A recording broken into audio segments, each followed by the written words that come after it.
Today we'll be discussing about food allergy and food intolerance, which is a very interesting topic for me and would love to learn from an expert. We have with us today Dr. David Stukus, who is professor of clinical pediatrics at Nationwide Children's Hospital.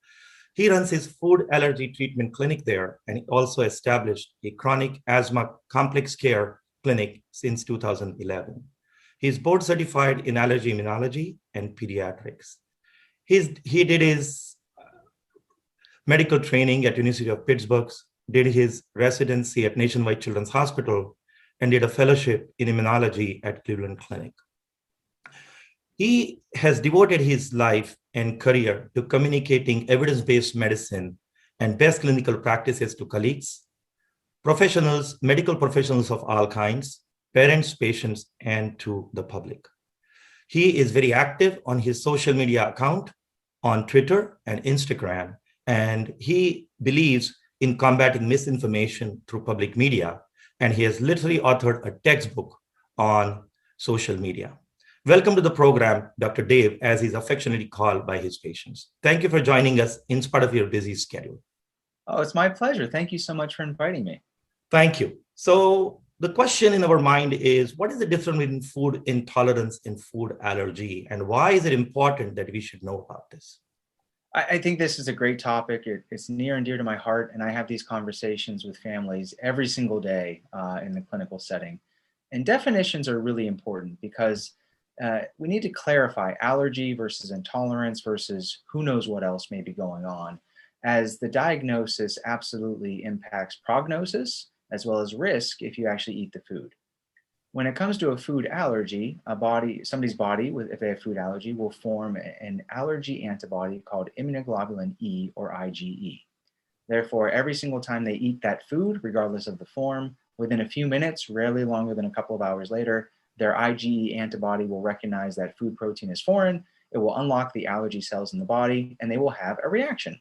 And the reactions can change over time, and they can vary between people, but oftentimes will consist of something like hives, or itchy rash. Sometimes you can have swelling. It may progress to vomiting, wheezing. You can even have upper respiratory symptoms like congestion and watery eyes or anaphylaxis. So clearly, if you have a food allergy, we need to identify that and then talk about avoidance of that food, because you would be at risk to have a more severe allergic reaction. This is very different than a food intolerance. Food intolerances do not involve the immune system. It is not an antibody-mediated condition. It's really difficulty with digestion. The most common example would be lactose intolerance. Right. For those who have lactose intolerance, when they eat foods that have lactose, which is a simple sugar, most often found in dairy products, their body can't digest that lactose due to a lack of an enzyme, and the sugar passes through their intestines undigested. As it does that, it essentially employs the osmotic effect we all learned about in chemistry class, and it sucks water into the bowels. That's very uncomfortable. That causes cramping and bloating and diarrhea. But that doesn't put people at risk to have an allergic reaction or anaphylaxis. So we need to differentiate these whenever we diagnose somebody. And generally, as we understand, is lactose intolerance is less common in infants and children, correct? And as the age increases, it starts becoming more prevalent. Yes, true food intolerances are pretty rare. Even food allergies are relatively rare, only affecting about 5 to 8% of all children. So the vast majority of people who have symptoms when they eat certain foods, it's probably not a specific response to that food, but we all can be impacted by our dietary habits. If we eat a lot of fiber, we're going to naturally have different bowel movements and cramping and bloating compared to somebody who doesn't. Same thing if you drink a gallon of milk all at once, which is a very bad idea for many reasons. You're not going to feel very well. It doesn't mean that you're intolerant of the milk. It just means that it's difficult to digest for various reasons. Sure. Earlier, you mentioned about allergies attacking own body cells. Immunological system is supposed to protect the body. So why are we seeing increased incidence of allergy and allergy-like reaction over the last 8 to 10 years? What is the mechanism of it? And there is something called as clean hypothesis. Is that hypothesis still valid? If you could explain to us, we'd appreciate it. Yeah, the development of allergies is a very complex system. It often starts with parents. So parents who have allergies or food allergy or eczema or asthma will often have children who are predisposed to develop allergies as well. So it starts with the genetic predisposition. And then we believe that early life interactions with things in the environment may then tell some of those genes to turn on or off. But there's no one quick, easy thing that says this is why you have allergies or not. So it's really complicated. And anybody who says otherwise, it says it's the microbiome and take probiotics and you'll prevent allergy. Right. Well, frankly, that's just one piece of the puzzle. Sure. IgE antibody initially evolved to help human beings fight off parasites. And this is what it's really good at. Well, as we've become a cleaner society and as a whole, the IgE kind of got bored. So we didn't have to protect ourselves against parasitic infections, which were very common a couple of hundred years ago. And now the IgE antibody can form an abnormal response to a very harmless protein, whether it's a peanut or ragweed pollen or cat dander, so on and so forth. We know through the hygiene hypothesis that infants who are born and raised in sort of dirtier environments, especially with exposure to endotoxin and different bacteria and farm animals and things like that, they are less likely to develop allergies because their immune systems are practicing against these things all the time and they don't get bored. Whereas if we sort of sterilize everything, then immune systems are more likely to start to react to things that they don't need to react to. So it's this could be a 2-hour-long conversation, but hopefully that sort of sets the stage for no easy answers. There's a lot that goes into it, but it's really interesting. Sure. It looks like to me, allergists love to use complex acronyms. I've heard the term called FPIES. What does it mean? Is it an allergy-related thing? Is it a food intolerance? If you could talk about food-induced enterocolitis or protein-induced enterocolitis, it will be helpful to our audience. Sure, absolutely. And you're right, allergists, we love our acronyms. And if if I'm giving a presentation, I'm obligated by law to use very complex immunologic cascades that can use everybody. Okay, so there's immediate onset food allergy that we sort of talked about, IgE mediated within minutes of eating food, hive swelling, anaphylaxis. And then we have delayed onset immune responses as well. A lot of these are very poorly understood. The IgE tests that we use for immediate onset allergies, such as skin tests or blood tests, aren't very useful for these delayed onset allergies. But FPIES is one such example. This stands for Food Protein Induced Enterocolitis Syndrome. It's a mouthful. We'll say FPIES from here on out. Sure. So FPIES is an immune response, which means every single time, it often presents in early infancy, around 6 to 12 months of age. Whenever that baby eats a food, it's not an immediate onset reaction, but 1 to 3 hours later, they have profuse vomiting, sometimes followed by diarrhea. There's no test available. You can't diagnose it the first time it happens because there are 1,000 reasons why babies can vomit. But when it happens repeatedly over time in the very classic clinical scenario, that's when we come to the diagnosis. And then we recommend avoidance and we talk about prognosis, as the majority of those infants, it magically disappears as they get older. We don't understand why some get it. We don't understand what part of the immune system is necessarily causing it, but we do understand how to diagnose it clinically and then manage it. Sure. This is a question I often get asked. I'm sure you get asked this question all the time. Are allergies genetics in nature? Can I inherit allergies from my parents? And can I pass it on to my kids? Specific allergies are not encoded by chromosomes or genes. So parents who have a penicillin allergy or peanut allergy, they're not going to pass that specific allergy on to their child. But parents who have allergies will pass on a complex set of genetic codes that sort of determine if people develop allergies. And then whether those genes get turned on or off is really complicated, like we talked about before. So parents out there who have their own shellfish allergy, you don't have to worry that your child will inherit that. Okay. And the common question then is, if a mom is expecting a baby or lactating, what are the things that she can do or she need not do to prevent allergies in infants? And there is a lot of misinformation out there in the media, social media, and various platforms about what a mom should eat, what a mom should not eat during pregnancy and lactation to avoid allergies. We need to leave mothers alone. There's so much maternal guilt out there. And I tell mothers all the time, and they're often in tears in my office thinking they did something wrong.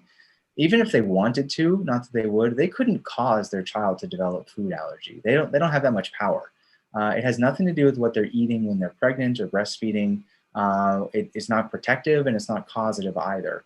There's been great research that looks at maternal diet, research looking at probiotics and prebiotics and vitamin D, and none of that really is protective, unfortunately. So we used to recommend for babies, so the mother's diet really doesn't matter a whole lot, especially when the baby's in utero.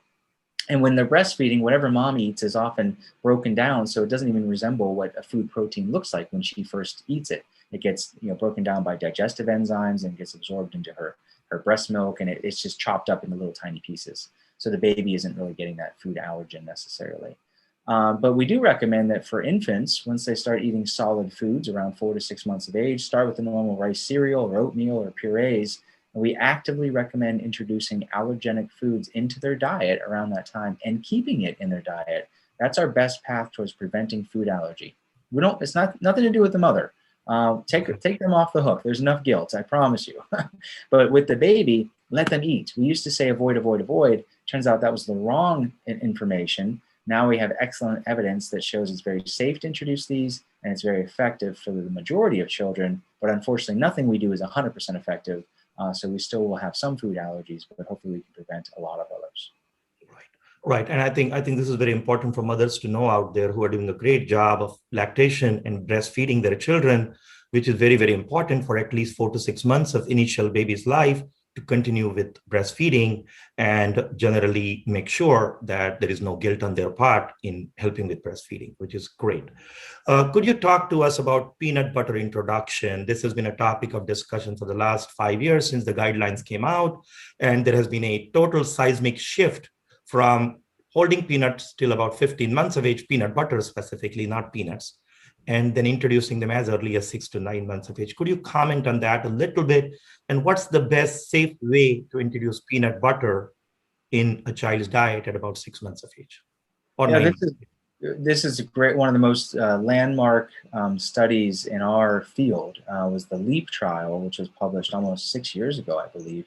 And that was the first time that they demonstrated if you take infants at higher risk to develop peanut allergy, specifically those with eczema or with other food allergy like egg allergy, and you randomize them, one group avoid peanut completely until they're 5, the other group introduce it before 11 months of age and keep it in their diet.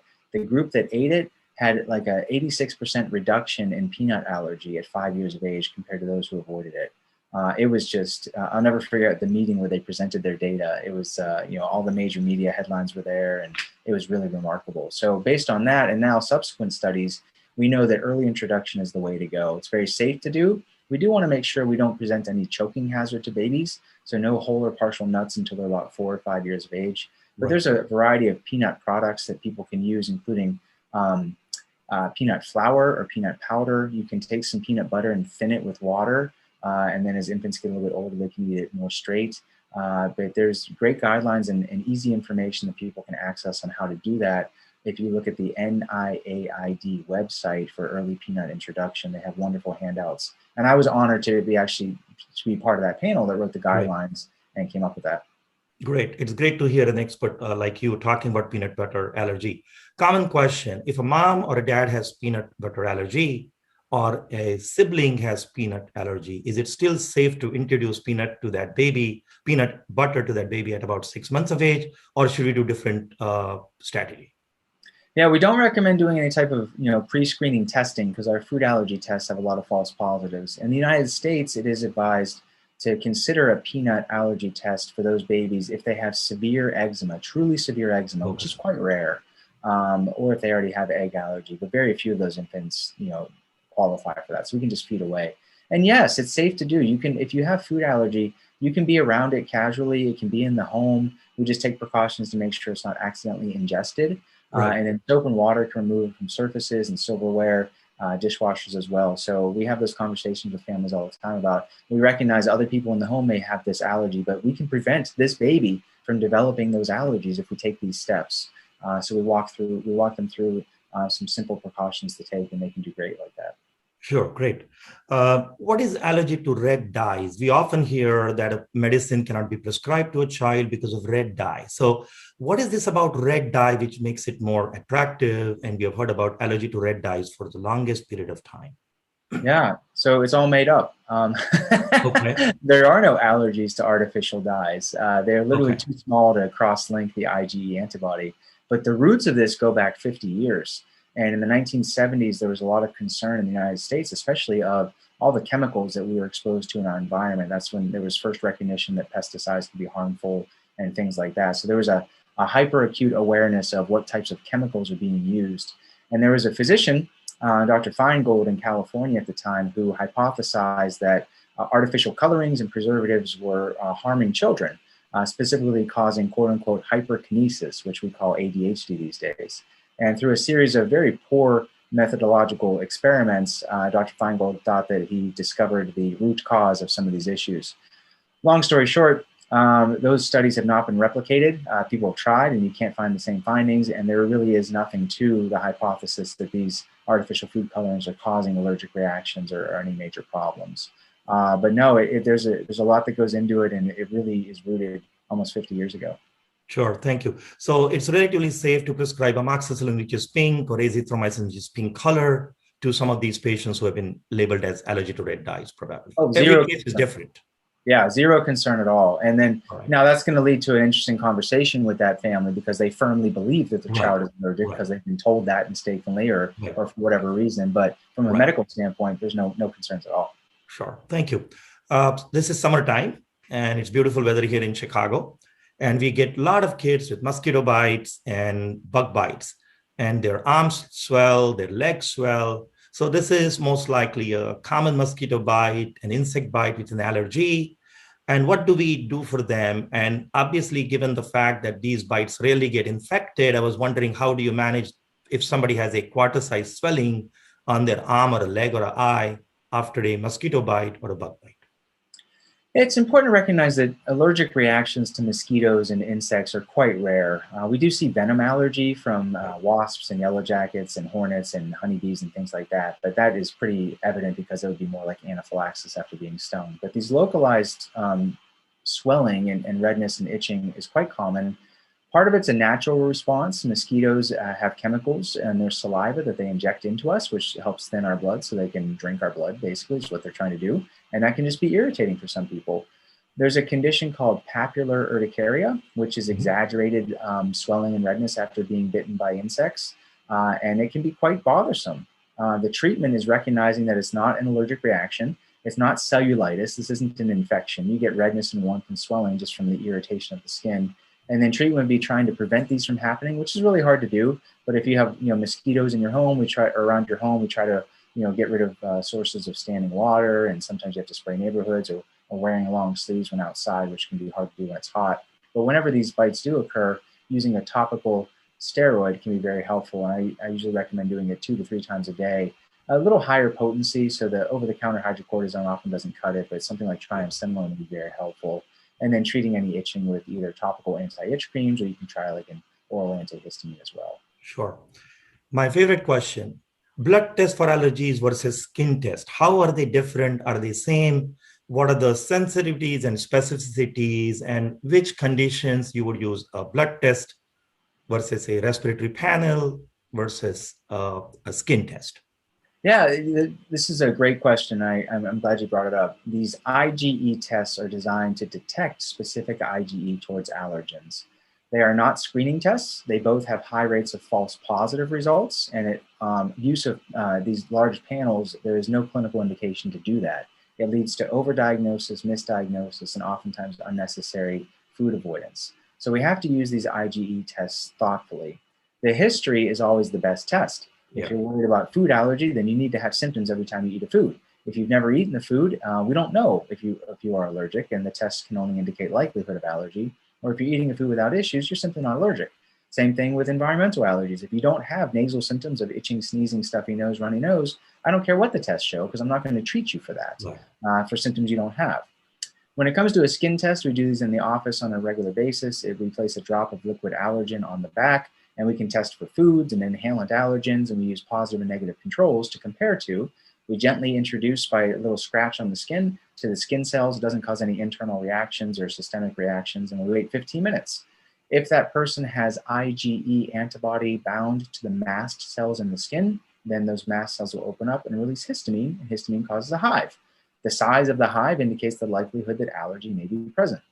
Right. Blood testing is very different. It actually measures levels of specific IgE in the bloodstream, but there are a lot of reasons why we see false positives. Some kids just have total IgE levels that are very high because of eczema and asthma, so they get nonspecific binding. There's a lot of cross-reactivity that occurs on the assay that doesn't occur in real life, which can give you false positives as well. And then just because you have a number in your blood, that means you're sensitized, but it does not mean you're allergic. And about 40% of people are sensitized, meaning they have elevated IgE, but they're not actually allergic. So if we Right. go by IgE testing alone, we're going to misdiagnose the vast majority of people. So that's why all these at-home tests that are being offered for IgE testing, it's a really bad idea. These tests are not screening tests. They absolutely have to be used and interpreted according to the clinical history. Right. Well, thank you very much. Again, you are keeping up with the mission of bursting myths and wrong medical information. Thank you. So to elaborate a little bit more on your previous point, if an allergy blood test shows that my child is allergic to peanuts, but if he's eating peanut butter without any problems, I'm understanding that's probably an overdiagnosis. Yeah, you shouldn't be testing in the first place. So Okay. we need to use the history. I mean, if you're eating peanut butter, why on earth would you Right. test for allergy to it? Right. These IgE tests are not pregnancy tests. It's not a qualitative, it's not a yes-no answer. They are Sure. not diagnostic in and of themselves. They offer a range of sort of values and a range of different results that have to be interpreted with experience and understanding of the limitations of these tests. I like to say that people want to assign very precise values to these tests that are very imprecise by nature. Right. Well, thank you. So obviously, no discussion is complete on allergies without treatment of peanut allergies. Is there a treatment? Does a child grow out of peanut allergies 5, 10, 15, 20 years? And what is SLIT therapy? Yeah, first and foremost, there are no evidence-based identified cures for food allergy. There's a lot of folks out there that will tout their non-evidence-based approaches, and they will make claims that aren't backed by evidence. So I want people to be cognizant of that. Many children will outgrow their peanut allergy and other food allergies. That's why it's really important to monitor over time, and we often repeat testing annually because we don't want to, we don't want to miss it if people can actually tolerate it. But we also don't want to employ any type of therapy if they don't need it. There are different approaches to desensitization, and desensitization for allergies has been used for over 100 years, and those are allergy shots for inhalant allergies. And we can desensitize anybody to anything, where you basically take what you're allergic to, we dilute it down very low so it doesn't cause a reaction, then we gradually introduce it and then build it back up. So with oral immunotherapy, you're actually eating the food. With SLIT, like you mentioned, sublingual immunotherapy, you're just putting liquid allergen under the tongue. And these are ways to introduce the allergen to the immune system. And over time, it can help desensitize to the point where symptoms may be less. Now, these need to be considered every single day. So, and these are very highly supervised. We do not recommend that people do this on their own. Right. They're very well constructed, established protocols for safety reasons because there's risk involved. And if you knowingly give somebody with peanut allergy peanuts, you're putting them at risk to have a reaction to it, including anaphylaxis. So avoidance and avoidance strategies and education and self-management skills are always going to be a priority, even for people who undergo oral immunotherapy or sublingual immunotherapy.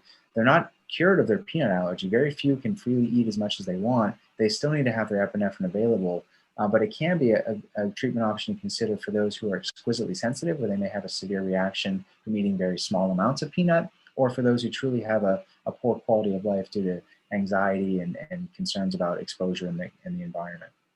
Thank you. Thank you. Any concluding remarks about allergies in general, which is a very broad topic, and you covered it very well today in the last 20-minute discussion. Thank you, Dr. Dave. Any concluding remarks and comments for our parents who are listening to your video today?